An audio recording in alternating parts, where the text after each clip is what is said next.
Hello guys, welcome to victory studies. నా పేరు Ajay Kumar. Okay guys, ఈ వీడియోలో క్వాడ్రాటిక్ ఈక్వేషన్ అనమాట, 4th లెసన్. ఓకే గైస్, దానికంటే ముందర మీరు ఇన్స్టాగ్రామ్ లో విక్టరీ స్టడీస్ అని టైప్ చేయండి, మీకు అవైలబుల్ గా ఉంది.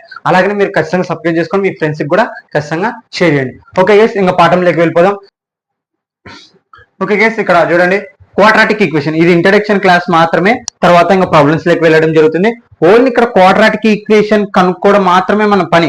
క్వాడ్రాటిక్ ఈక్వేషన్ కనుక్కోవడం, దానికి సొల్యూషన్స్ కనుక్కోవడం.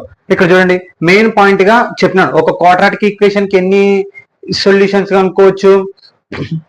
గ్రాఫికల్ మెథడ్, అలాగనే ఫ్యాక్టరైజేషన్ మెథడ్ లో చేయొచ్చు, అలాగనే క్వాడ్రాటిక్ ఫార్ములా, ఈ 3 దానిలతో మనం సొల్యూషన్స్ కనుక్కోవచ్చు.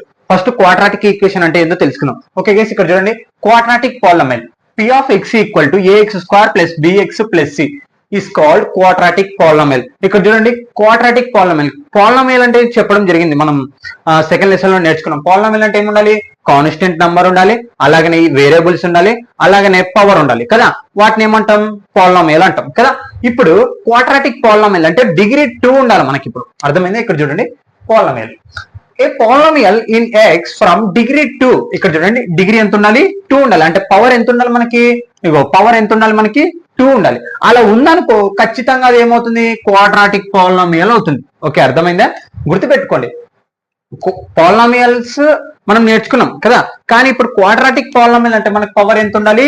2 ఉండాలి. ఓకే, వీడికి అయిపోయింది. దాని ఎగ్జాంపుల్ చూడండి, ఫస్ట్ చూడండి, ఎక్స్ స్క్వేర్ ఉండాలి, తర్వాత ఎక్స్ ఉండాలి, తర్వాత కాన్స్టెంట్ నంబర్ ఉండాలి. ఓకే, ఇక్కడ చూడండి, మనకి ఒక మార్క్ రానికి అవకాశం ఉంటుంది. ప్రతి ఇయర్ పబ్లిక్ ఎగ్జామినేషన్ లో కానివ్వండి, లేకుంటే FA1, FA2, SA1 లో కానీ, ప్రీ ఫైనల్ లో కానీ, ప్రతి ఎక్కడో చోట అడిగే చిన్న ప్రశ్న ఏంటంటే, what is the quadratic equation general form? Okay, అర్థమైంది. What is the quadratic equation general form? General form అంటే ఇలా రాసుకోవాలి, ax plus bx, ax square plus bx plus c అని రాయాలి. దానికి 1 మార్క్ ఉంటుంది. ఓకే, అర్థమైందా? ఓకే గైస్, ఇక్కడ చూడండి, నెక్స్ట్ వచ్చేసి క్వాడ్రాటిక్ ఈక్వేషన్. మనం ఇప్పుడేమో క్వాడ్రాటిక్ అసలు పాలినామియల్ అంటే క్వాడ్రాటిక్ పాలినామియల్ ఎలా ఉంటుంది అనేది చెప్పడం జరిగింది. ఇప్పుడు క్వాడ్రాటిక్ ఈక్వేషన్ అంటే ఏంది? ఓకే, ఇక్కడ చూడండి, p of x is a quadratic polynomial, p of x equal to 0 is called quadratic equation.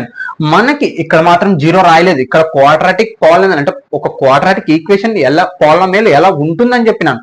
ఇప్పుడు అసలు క్వాడ్రాటిక్ ఈక్వేషన్ ఎలా ఉంటుంది మనకి? ఇక్కడ చూడండి, సేమ్ అది అలాగనే ఉంటుంది, X square, X constant number. Okay, కానీ ఇక్కడ చూడండి, ఈక్వల్ టు 0, మనకి ఖచ్చితంగా అది ఈక్వల్ టు 0 ఉందనుకో ఏమవుతుంది?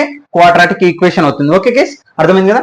ఇక్కడ చూడండి, క్వాడ్రాటిక్ పాలినామియల్ వేరు, క్వాడ్రాటిక్ ఈక్వేషన్ వేరు. ఓకే, తర్వాత roots of the quadratic equation, roots కనుక్కోవాలి. ఓకే, రూట్ అంటే ఇక్కడ చూడండి, ఇక్కడ ఫర్ ఎగ్జాంపుల్ మీకు క్వశ్చన్ చూడండి, X square minus X minus 6 equal to 0 be a quadratic equation కదా. క్వాడ్రాటిక్ ఈక్వేషన్ ఇది, పవర్ స్క్వేర్ ఉంది, ఎక్స్ ఉంది, కాన్స్టెంట్ నంబర్ ఉంది. Okay, quadratic equation. But X equal to 3 is the given equation. వినేటప్పుడే perfect గా ఖచ్చితంగా అర్థమవుతుందని చెప్తున్నా కదా. ఇప్పుడు చూడండి, X square minus X minus 6 quadratic equation అయితే మనకి ఎక్స్ ఈక్వల్ టు 3 సబ్స్టిట్యూషన్ చేయాలి. ఓకే, ఇక్కడ చూడండి, గివెన్ ద ఓకే రూట్ అంటే దానికి సొల్యూషన్ ఎలా కనుక్కోవాలని చెప్పడం జరుగుతుంది. Given the equation X square minus X minus 6. ఇప్పుడు ఎక్స్ బదులు ఎంత సబ్స్టిట్యూషన్ చేయాలి మనము? 3 substitution. Substitute X equal to 3 in equation 1. Okay, equation 1 అనుకున్నాం. సబ్స్టిట్యూషన్ చేయండి, X square minus X minus 6 equal to X బదులు ఎంత సబ్స్టిట్యూషన్ చేయాలి? 3 స్క్వేర్ మైనస్ మళ్ళీ ఎక్స్ ఉంది కాబట్టి 3 మైనస్ 6. ఇక్కడ చూడండి, 3 స్క్వేర్ అంటే ఆన్సర్ ఎంత మనకి? 9 మైనస్ 3 మైనస్ 6. మీకు చాలా సార్లు చెప్పడం జరిగింది మనం ప్రాబ్లమ్స్ లో చేయడం. 9 మైనస్ నంబర్ ఉన్నప్పుడు ఏం చేయాలి? మైనస్ గుర్తుపెట్టి ఆ 2 కూడాలి. ఇప్పుడు చూడండి, 9 లోకల్ 9 పోతే ఆన్సర్ ఎంత వచ్చింది? 0 వచ్చింది ఆల్రెడీ. క్వాడ్రాటిక్ ఈక్వేషన్ అంటే ఇదేంది?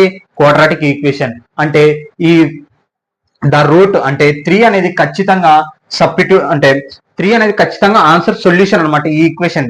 ఓకే, అర్థమైందా? మనకి 0 వచ్చిందంటే 3 అంటే the root of the. Next వచ్చేసి అసలు క్వాడ్రాటిక్ ఈక్వేషన్ కి ఎన్ని మెథడ్లో మనం సొల్యూషన్ చేయొచ్చు అని చెప్పడం జరుగుతుంది. ఓకే గైస్, అర్థమైంది కదా? పాలినామియల్ అంటే వేరు, క్వాడ్రాటిక్ పాలినామియల్ వేరు, క్వాడ్రాటిక్ ఈక్వేషన్ సేమ్, 2 ఒకటే. కానీ ఇక్కడ పాలినామియల్ అంటే ఆ క్వాడ్రాటిక్ పాలినామియల్ ఎలా ఉంటుందని ఎక్స్ప్లెయిన్ చేయడం జరిగింది.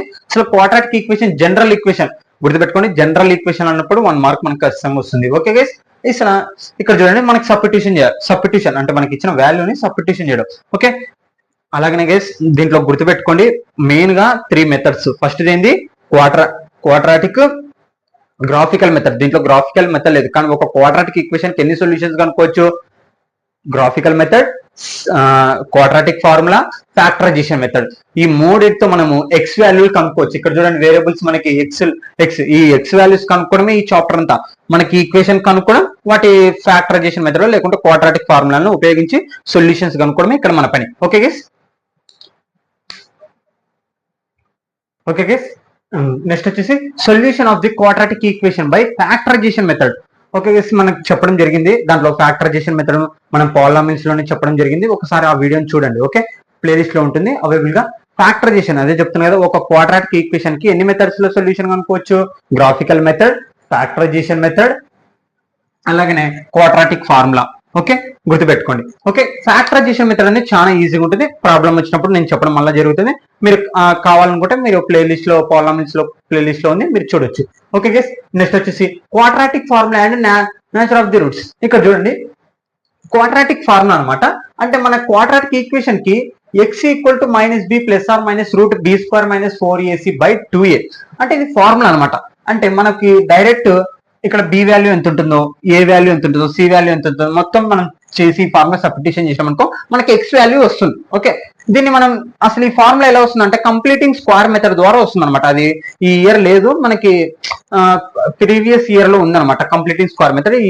ఈ సిలబస్ లో లేదు, ఈ సంవత్సరం కొత్త సిలబస్ లో. ఓకే, అంటే ఈ quadratic equation completing square method చేస్తే మనకి x equal to -b plus or minus root b square minus 4ac by 2a. ఇది నోటెడ్ చేసుకొని వెరీ వెరీ ఇంపార్టెంట్. ఇది కూడా 1 మార్క్ అని అవకాశం ఉంటుంది. ఓకే, డిస్క్రిమెంట్. నెక్స్ట్ వచ్చేసి డిస్క్రిమెంట్.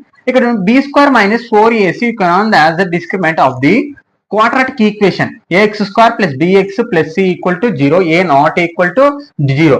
ఇక్కడ డిస్క్రిమెంట్ కనుక్కోవడం అనమాట. సేమ్ ఇగో ఇదే b square minus 4ac by b square minus 4ac. Okay, ఇక్కడ చూడండి మన క్వాడ్రాటిక్ ఈక్వేషన్ ఇచ్చి డిస్క్రిమెంట్ కనుక్కోండి అన్నారు అనుకోండి. ఒకవేళ కనుక్కోమన్నప్పుడు b square minus 4ac greater than 0 real numbers అనమాట, రియల్ రూట్స్. అంటే మనకు ఒకవేళ ప్లస్ లో వచ్చింది అనుకో మనం ఇదంతా రాయాలి. ఓకే, అర్థమైందా? ఒకవేళ 0 వచ్చింది అనుకో b square minus 4ac equal real roots అని రాయాలి.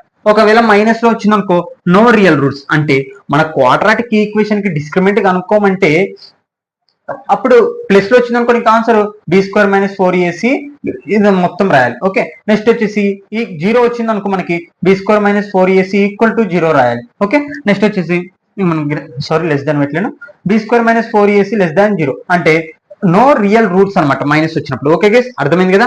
ఇది ఇంట్రడక్షన్ పార్ట్ మాత్రమే. నెక్స్ట్ వీడియో నుంచి ప్రాబ్లమ్స్ లోకి వెళ్ళడం జరుగుతుంది. ఏం లేదు గైస్, ఓన్లీ మన క్వాడ్రాటిక్ ఈక్వేషన్ కనుక్కోవడం, ఆ క్వాడ్రాటిక్ ఈక్వేషన్ ఫ్యాక్టరైజేషన్ మెథడ్ చేసి ఆన్సర్లు కనుక్కోవడం, లేదా న్యాచురల్ రూట్స్ అది డిస్క్రిమెంట్ క్వాడ్రాటిక్ ఫార్ములా వాడి జీరోస్ కనుక్కోవడము, లేదంటే ఎక్స్ వాల్యూస్ కనుక్కోవడము, మొత్తం ఇదే చాప్టర్ ఉంటుంది. దీ లెసన్ నుంచి కూడా దాదాపు 15-12 మార్కులు రానికి అవకాశం ఉంటుంది.